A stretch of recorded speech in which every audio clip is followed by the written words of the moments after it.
Kicking back on this summer breeze.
Welcome to Double K's Classroom.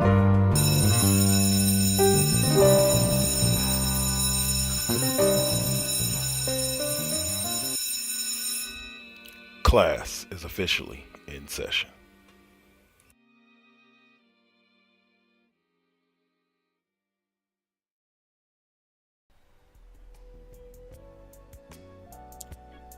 The following Four Aces production is for mature audiences only.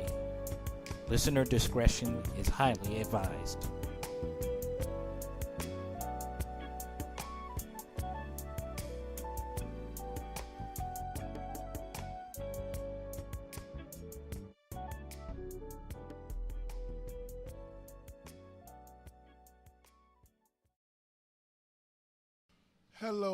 Hello out there in radio world.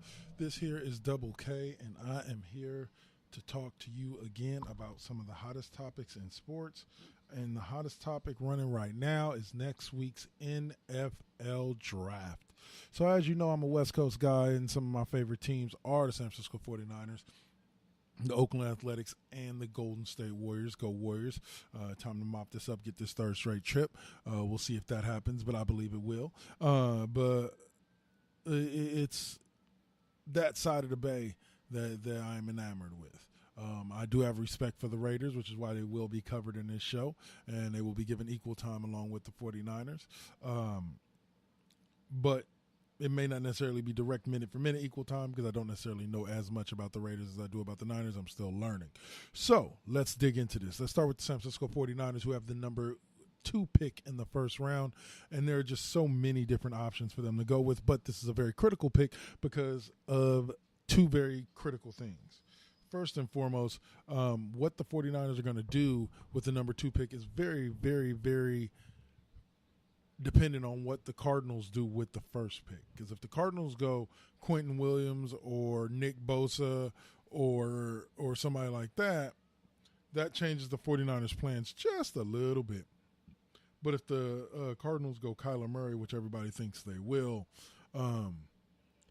I see it as something that is a blessing for the 49ers, because where they needed the most help from last year was on the defensive side of the ball, and they will have if they do have the number 2 pick and they stay there, they do not trade it, they will have a plethora of options of people to add. You could add Quentin Williams, who would add more depth to that line, to the defensive tackle position, along with DeForest Buckner and Solomon Thomas. Then you would also have the option of adding Nick Bosa to add to the edge on the opposite side of D Ford, and you would also or you could add Josh Allen to that edge rusher position. All of these are viable candidates and would be players that anybody would be lucky to have.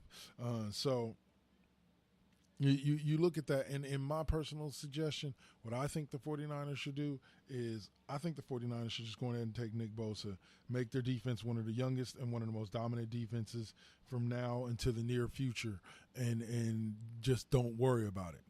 I was reading through an article today, though, in which a guy from NFL.com did his 7th-round draft, and he had the 49ers.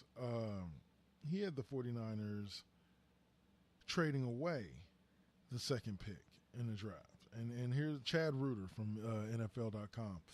He introduced his 7th-round mock draft.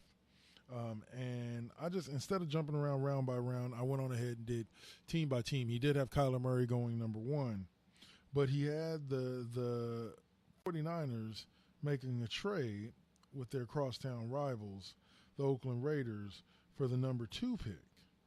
In which they received back, I guess, the number 4, and according to this thing, like next year's one of the Raiders' 2 number 1 picks, first-round picks next year, and the Raiders' 2nd-round pick this year to jump up from 4 to 1. So they end up picking 4th, but the Raiders end up taking Drew Lock, QB out of Missouri, with that 2nd overall pick in the projected trade. Instead, the 49ers end up picking at number 4. Nick Bosa then goes to the Jets at number 3, and the 49ers end up taking Quentin Williams at number 4. A pick that I think is viable, but I think staying at number 2 and taking Joey Bosa would probably be a more viable pick. They also pick at number 4 in the 2nd round, of which, according to this, he says that he believes the 49ers will trade back into the 1st round with the Patriots, giving up only an extra 2020 2nd-round pick for that, or a 3rd-round pick or something like that, to get A.J. Brown from Mississippi, the guy that played opposite DK Metcalf. So he has him addressing immediate needs at defensive tackle and at defensive line and wide receiver, but without actually adding extra rushers on the edge. He has them so that would immediately meet their two of their top 5 top needs, which is DL and wide receiver, or D lineman and wide receiver. And then in the 2nd round, he has them taking a safety, Darnell Savage, with the 35th pick, the 3rd pick, the 2nd round. So basically, they traded up a pick. Moving on from that pick from the Raiders, they traded their 2nd-round pick this year to the Patriots, and they ended up getting Darnell Savage, safety out of Maryland, which would address their 3rd need. They also would get Justin Lane, a cornerback from Michigan State, to address their cornerback need in the 3rd round, and then he has them getting another edge rusher in Jachai Palaite in the 4th round, along with Vancef Joseph, linebacker, in the 6th round, and Dennis Daly, offensive tackle, in the 6th round. And they would come out with 2 first-round draft picks for next year. So I think that if you went with his draft, that would probably be a good way for the 49ers to go. It would have them looking good in a lot of ways. I think that they would add some depth at edge rusher. They would add definitely another key component cornerback-wise, but I believe that Jason Verrett, if the 49ers training staff can help him stay healthy, will be huge. So they don't really need to add another cornerback, considering they still have Witherspoon, they still have Bourne, who are both players that will continue to develop in Robert Saleh's defense. But they would also have A.J. Brown and Dante Pettis kind of growing together. Now, here's something that I mentioned to a friend of mine, Dirk Schwab, this morning when I was talking to him, is what I would have loved to see the Niners do is bring in Dez Bryant. Bring in Dez Bryant and sign him to a 1-year prove-it deal, like where the base is like $7 million, but he has incentives up to $15 million if he plays well. And then bring him in to mentor a guy like Dante Pettis and A.J. Brown to be the best wide receivers that they can be. You already have Jerry Rice there, so between Jerry Rice and Dez Bryant, they could be gathering up enough knowledge to be the next 2 top-tier receivers in this league. So that's if they go with A.J. Brown. There's talk that they might go with Diego or Deebo Samuel, a wide receiver, I believe, out of Clemson or something like that. Sorry. Devin Bush goes to the Pittsburgh Steelers, according to him. That would be interesting. But I'm going to go in and take my first commercial break, mainly because my voice is getting strained from all this talking. And we'll listen to these quick promos. When we come back from these promos, I'll go in and talk a little Raiders draft. You're listening to Double K's Classroom right here on Spreaker.com. 4 Aces Presents, and we're also on Spotify and iHeartRadio. Hey listener, Dutch here from Voice from the Underground, the podcast. My co-host and I want to invite you to check out our little corner of the podcast verse. At Voice from the Underground, we talk about all the crazy happening around us and try to make a little bit of sense out of the nonsense with little to no results. If the idea of hearing 3 semi-intelligent, outspoken nerds talk about politics, social issues, current events, sports, movies, pretty much anything that we decide to talk about because, well, it's our show, appeals to you, grab your shovel and come on down to the underground, and then consult a qualified psychotherapist. Find us wherever you get your podcasts, just not where you buy your weed. Voice from the Underground.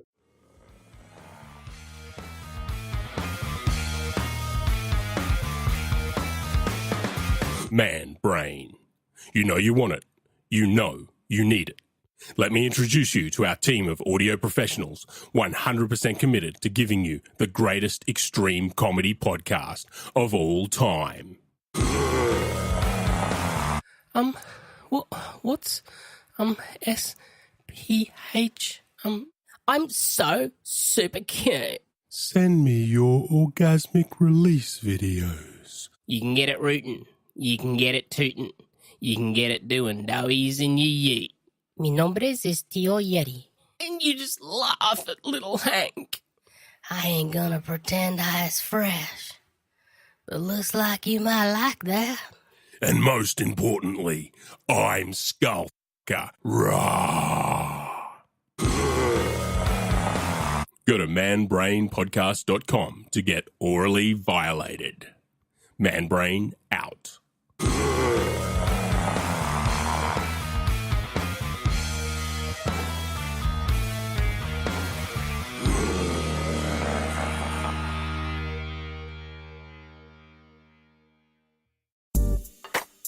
Hello, Radio World. This is K Double here to let you know about KD5P, K Double's fifth period music class, a bi-weekly music show here on the 4 Aces Presents Radio Network, where every other Friday night at 8, I take you on a musical journey through the careers of some of your favorite musical artists. So check me out on Spreaker.com/4 Aces Presents Radio or on iHeartRadio every other Friday at 8 p.m. on Revolving Door episodes. Peace.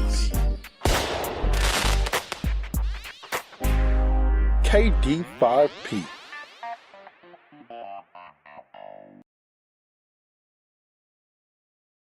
All right, and so that will be next week, KD5P. You can go to the Double K's Classroom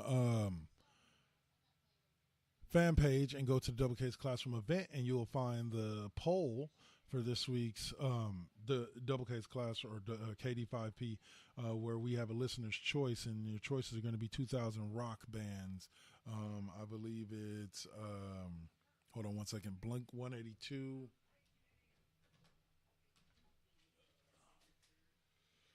Coldplay, Foo Fighters, and Offspring is who you'll have to choose from that we'll be listening to next week. So, and also tune in tonight, right immediately following this show for some good music. Tony being played by your boy Cole on Blues Planet of Cole, Blues Rock and Cole.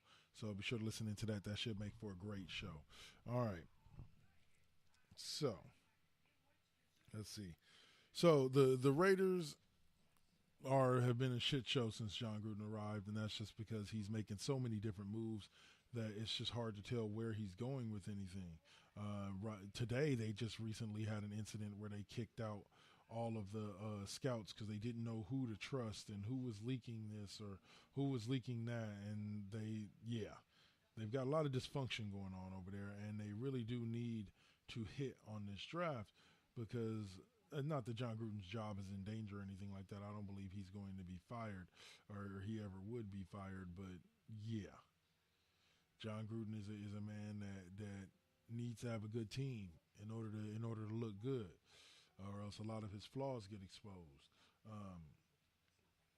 So it's on him and Mike Mayock.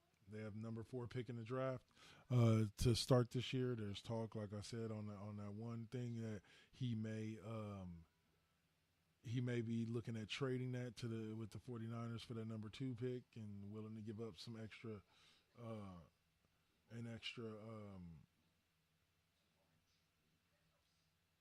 started putting together an extra, I can't think of what I was going to say there. Lost it. But put together a package to get some extra picks or to get the 49ers some extra picks so that he can get the guy that he wants. A lot of people think that that's Drew Lock, quarterback out of Missouri. Some people think that that's Kyler Murray if the Cardinals pass on him, that the Raiders will be quick to move up to grab Kyler Murray. Who knows? Who knows what's going on in John Gruden's head? All I know is he has 3 first-round draft picks, something I normally only see in Madden. And he has a lot of different things that he can do with them. So you look at, like I said, that number 4 pick, guys like Quinnen Williams may still be on the board if the Jets don't pick him up. Guys like Josh Allen may be on the board. Drew Lock would still be on the board at 4, so that's the only reason why I don't really see there being a huge reason to jump up and grab him at number 2 when he would easily be there at number 4. There's not a single team that's going to be looking to grab a quarterback in the top 3. I do not believe that. Well, the Cardinals may grab him, wouldn't grab Locke, but they may grab Kyler Murray. But that's about the only team that may even come close to picking up a quarterback in those first 3 picks. So why he would want to trade up, I don't know, unless he was planning on taking a Nick Bosa or somebody like that, and to bolster the defense, trying to look for that Khalil Mack game changer,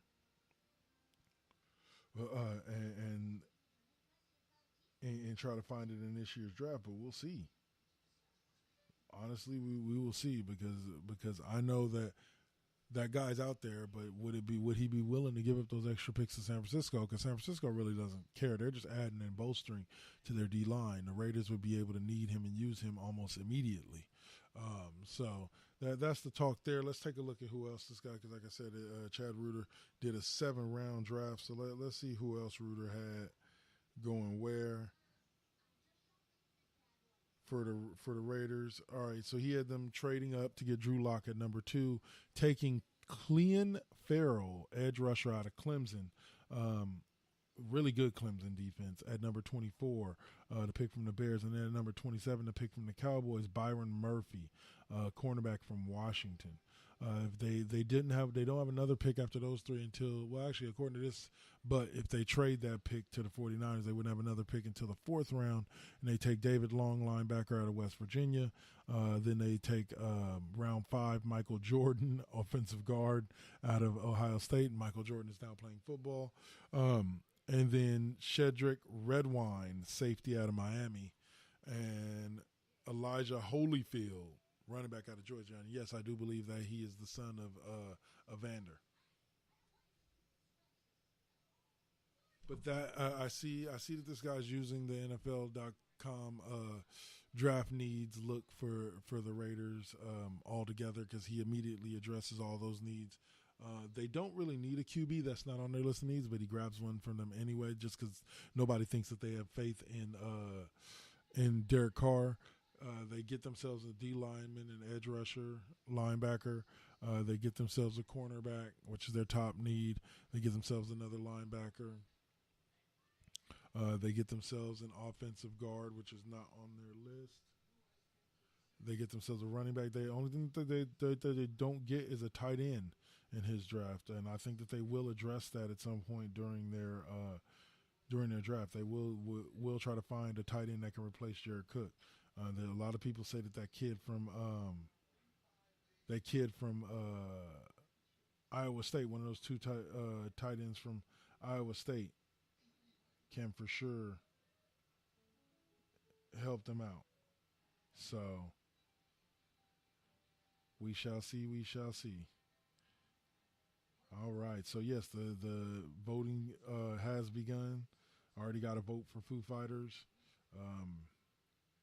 And a vote for Offspring, so be sure to go to Facebook.com, check out the Double K's Classroom fan page, go to the Double K's Classroom event, and click on, or or not Double K's, K Double's fifth period music class event, and go to discussion, and it'll show you the voting thing. And there will also be one on Twitter at Double K Double.